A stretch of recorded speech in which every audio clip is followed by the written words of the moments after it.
বিসমিল্লাহির রহমানির রহিম। প্রিয় দেশবাসী, আসসালামু আলাইকুম। দেশের গণতন্ত্রিকামী জনগণকে বাংলাদেশ জাতীয়তাবাদী দল বিএনপির ৪৬তম প্রতিষ্ঠা বার্ষিকীর শুভেচ্ছা। প্রতিষ্ঠার পর থেকে আজ পর্যন্ত রাষ্ট্র পরিচালনা কিংবা বিরোধী রাজনৈতিক দল হিসাবে দেশে গণতন্ত্র এবং মানুষের অধিকার প্রতিষ্ঠার প্রতিটি আন্দোলন সংগ্রামে বিএনপি দেশ এবং জনগণের স্বার্থ সমুন্নত রেখেছে। এ কারণেই শত প্রতিকূল পরিস্থিতি পেরিয়েও দেশের গণতন্ত্রকামী জনগণের কাছে স্বাধীনতার ঘোষকের দল বিএনপি সবচেয়ে জনপ্রিয় এবং বিশ্বস্ত রাজনৈতিক প্রতিষ্ঠান। যাদের নেতৃত্বে, যাদের আত্মত্যাগে, যাদের শ্রম, ঘাম, মেধায় বিএনপি আজ সারা দেশে জনগণের কাছে বিশ্বস্ত প্রতিষ্ঠানে পরিণত হয়েছে, দলের প্রতিষ্ঠা বার্ষিকীর এই শুভ লগ্নে তাদের সবার অবদানকে আমি শ্রদ্ধার সঙ্গে স্মরণ করছি। প্রিয় দেশবাসী, দেশ বর্তমানে ইতিহাসের এক সন্ধিক্ষণে এসে দাঁড়িয়েছে। ছাত্র জনতার আকাঙ্ক্ষার বৈষম্যহীন বাংলাদেশ গড়ার কঠিন এক চ্যালেঞ্জের মুখে অন্তর্বর্তীকালীন সরকার। হাজারো শহীদের আত্মত্যাগ আর অসংখ্য ছাত্র জনতার নিদারুণ যন্ত্রণাকর পরিস্থিতির মধ্য দিয়ে গত ৫ই আগস্ট দেশ স্বৈরাচার মুক্ত হয়েছে। তবে গণ অভ্যুত্থানের সাফল্য এবং সম্ভাবনা নস্যাৎ করে দিতে স্বৈরাচারের দোসররা এখনও ষড়যন্ত্র অব্যাহত রেখেছে। আমি বিশ্বাস করি, বাংলাদেশের পক্ষে শক্তি সতর্ক থাকলে বাংলাদেশকে আর বিপথে নেওয়া যাবে না, আর পথ হারাবে না আমাদের এই প্রিয় বাংলাদেশ। প্রিয় দেশবাসী, ষড়যন্ত্র কিংবা অপপ্রচার চালিয়ে গত ১৫ বছরের অনাচার, অবিচার জনগণকে আর ভুলিয়ে দেওয়া যাবে না। রাষ্ট্রীয় স্থাপনা গণভবন ছিল দেশের রাষ্ট্র ও রাজনীতির ঐতিহ্যবাহী স্মারক। গণভবন বর্তমানে স্বৈরাচার হাসিনার দুর্নীতি, দুঃশাসন, অনাচার, অপকর্মের প্রতীক। ইতিমধ্যেই বিভিন্ন মহল থেকে এই গণভবনকে গুম, খুন, অপহরণ এবং গণহত্যার মিউজিয়াম হিসাবে প্রতিষ্ঠার দাবি উঠেছে।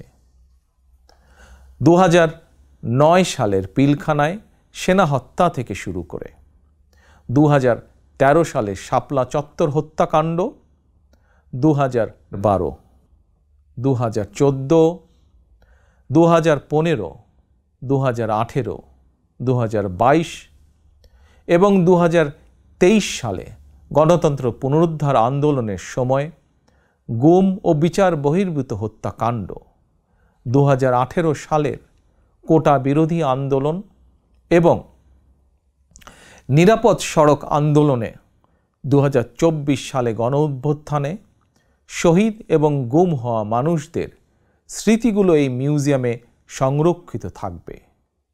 অবৈধ ক্ষমতায় থাকার জন্য বাংলাদেশে আর কোনো শাসক যাতে স্বৈরাচারী হাসিনার মতন বর্বরোচিত পথ অনুসরণ না করে, ভবিষ্যৎ প্রজন্মের কাছে এই মিউজিয়ামেই সেই বার্তাই বহন করবে।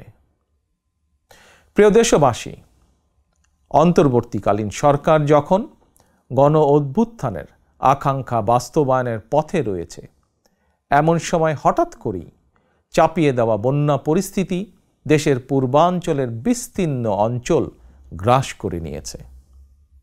বন্যার করাল গ্রাসে প্রায় ১ কোটি মানুষ কম বেশি ক্ষতিগ্রস্ত হয়েছেন। অনেক মানুষ মারা গিয়েছেন, বিনষ্ট হয়েছে সম্পদ। এমন পরিস্থিতিতে সাধ্যমতন বন্যার্তদের পাশে দাঁড়াতে বিএনপি প্রতিষ্ঠা বার্ষিকীর সকল কর্মসূচি বাতিল করেছে। ইতিমধ্যে কোনো কোনো এলাকায় বন্যার পানি কমতেও শুরু করেছে। ফলে যারা বন্যায় ক্ষতিগ্রস্ত হয়েছেন, এই মুহূর্তে তাদেরকে বন্যা বিধ্বস্ত ঘরে ফেরানো কিংবা তাদের পুনর্বাসন প্রক্রিয়া বন্যাকালীন পরিস্থিতি থেকেও কিছুটা জটিল। সুতরাং আপনাদের কাছে আমার বিনীত অনুরোধ, আপনারা বন্যায় ক্ষতিগ্রস্তদের প্রতি আপনাদের সহযোগিতা দয়া করে অব্যাহত রাখুন। সমন্বিতভাবে ক্ষতিগ্রস্তদের পাশে দাঁড়ান। বিশেষ করে যেসব পরিবারে নারী, শিশু, বৃদ্ধ কিংবা বৃদ্ধা রয়েছেন, অগ্রাধিকার ভিত্তিতে তাদের প্রতি দয়া করে সহায়তার হাত বাড়িয়ে দিন। সফলজনকভাবে বন্যা পুনর্বাসন প্রক্রিয়া সম্পন্ন করতে একজন নাগরিক হিসাবে সরকারি উদ্যোগ বাস্তবায়নেও দয়া করে সক্রিয় ভূমিকা রাখুন। প্রিয় দেশবাসী, রাষ্ট্র, রাজনীতি, শিক্ষা, সংস্কৃতি, অর্থনীতি, জনপ্রশাসন, বিচার বিভাগ সকল ক্ষেত্রে দেশকে এক নৈরাজ্যকর অবস্থায় রেখে স্বৈরাচারী হাসিনা পালিয়েছে। দেশকে একটি ঋণ নির্ভর, আমদানি নির্ভর, পরনির্ভর করে রেখে স্বৈরাচারী হাসিনা পালিয়েছে। শুধুমাত্র একজন হাসিনাই পালিয়ে যায়নি, তার বিনা ভোটের মন্ত্রিসভা, বিনা ভোটের সকল এমপি, এমনকি তাদের নিয়োগ দেওয়া বায়তুল মোকাররমের খতিব পর্যন্ত পালিয়েছে। দেশের এমন নজিরবিহীন ভয়ানক পরিস্থিতি অতিক্রম করে জনগণ এখন সম্মান এবং সমৃদ্ধির পথে এগিয়ে যেতে চায়। তাই দেশকে জনতার কাঙ্ক্ষিত বাংলাদেশে রূপান্তর করতে রাষ্ট্র সংস্কার কার্যক্রমের কোনোই বিকল্প নেই। তবে রাষ্ট্র সংস্কার একটি চলমান, দীর্ঘমেয়াদী এবং ধারাবাহিক প্রক্রিয়া। টেকসই এবং কার্যকর উপায়ে রাষ্ট্র সংস্কার করতে হলে সংস্কার প্রক্রিয়ার সঙ্গে অবশ্যই জনগণের প্রত্যক্ষ অংশগ্রহণ থাকা জরুরি। গণতান্ত্রিক বিশ্বের দেশগুলোতে জনগণের ভোট প্রয়োগের অগ্রাধিকার নিশ্চিত করার মাধ্যমে রাষ্ট্র সংস্কার কার্যক্রমে জনগণের অংশগ্রহণ নিশ্চিত করা হয়ে থাকে। কারণ একটি গণতান্ত্রিক রাষ্ট্রে সরকার এবং জনগণের মধ্যে কার্যকর সেতুবন্ধন হচ্ছে জনপ্রতিনিধিত্বশীল জাতীয় সংসদ।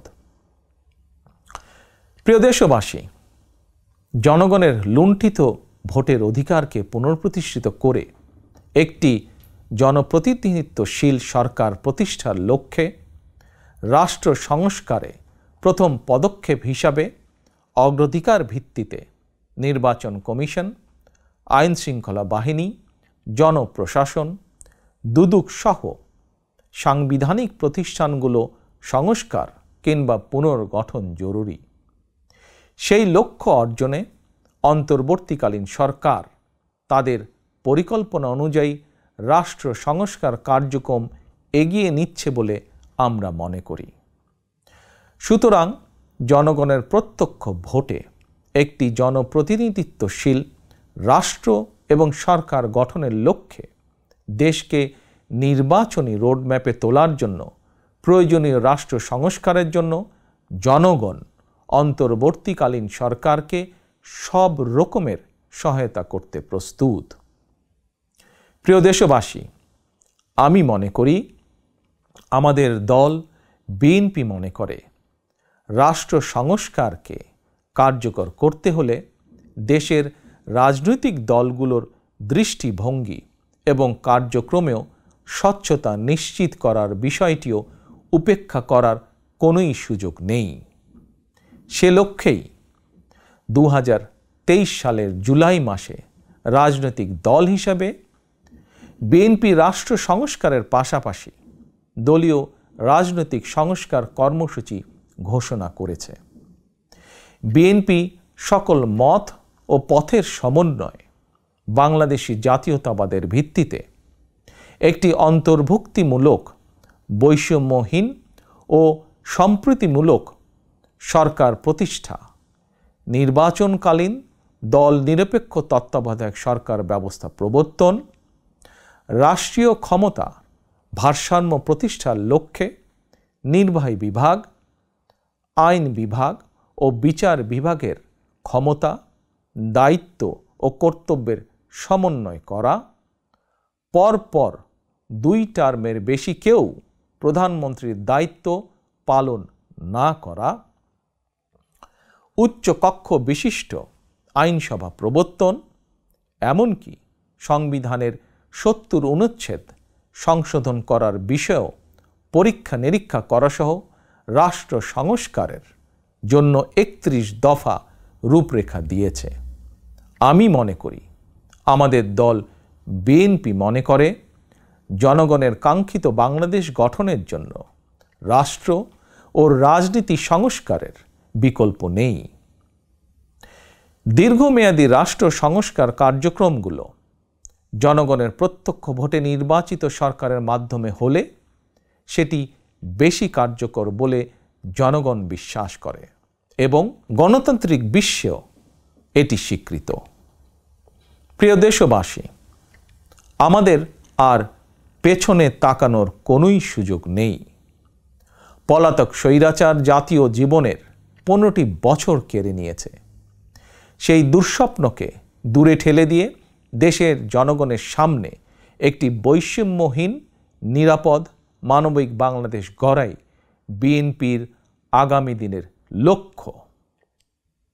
বিএনপি বিশ্বাস করে, তথ্য প্রযুক্তির বর্তমান বিশ্বে কথামালার রাজনীতির পরিবর্তে বর্তমান প্রজন্ম প্রতিশ্রুতির বাস্তবায়ন দেখতে চায়। সমৃদ্ধি, সম্মান এবং সম্ভাবনার দ্বার উন্মোচন দেখতে চায়। এজন্য রাষ্ট্র ও রাজনীতির কাঠামোগত পরিবর্তনের পাশাপাশি ভবিষ্যৎ প্রজন্ম এবং কর্মক্ষম জনশক্তির সামনে সম্ভাবনার সকল দ্বার উন্মুক্ত করে দিতে হবে।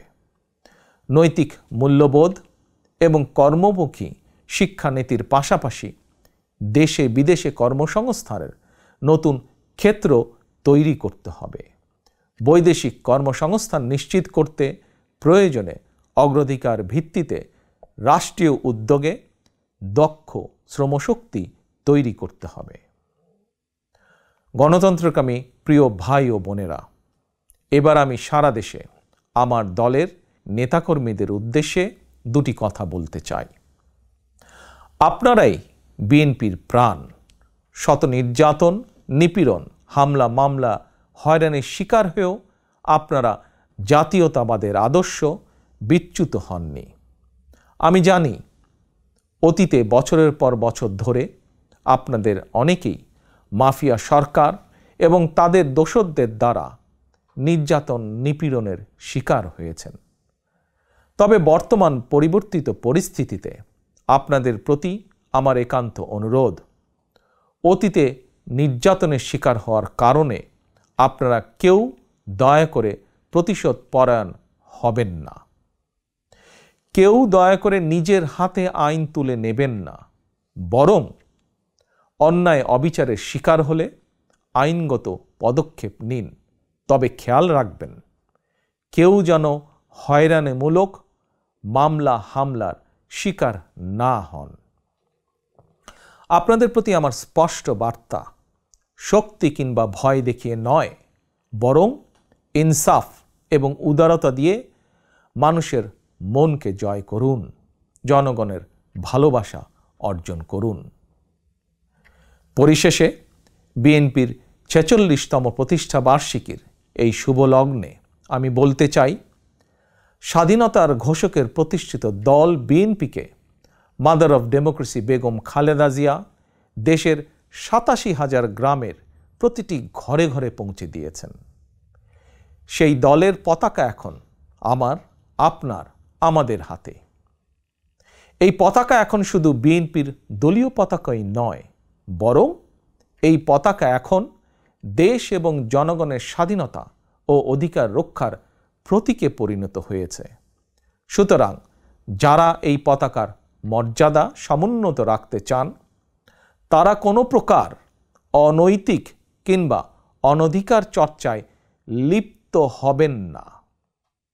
বাংলাদেশের জাতীয়তাবাদী শক্তির সকল স্তরের, সকল পর্যায়ের প্রতিটি নেতা, কর্মী, সমর্থক, শুভাকাঙ্ক্ষীকে মনে রাখতে হবে, জনগণ বিএনপিকে বিশ্বাস করে, বিএনপিও জনগণকে বিশ্বাস করে, কারণ জনগণই বিএনপির সকল রাজনৈতিক ক্ষমতার উৎস।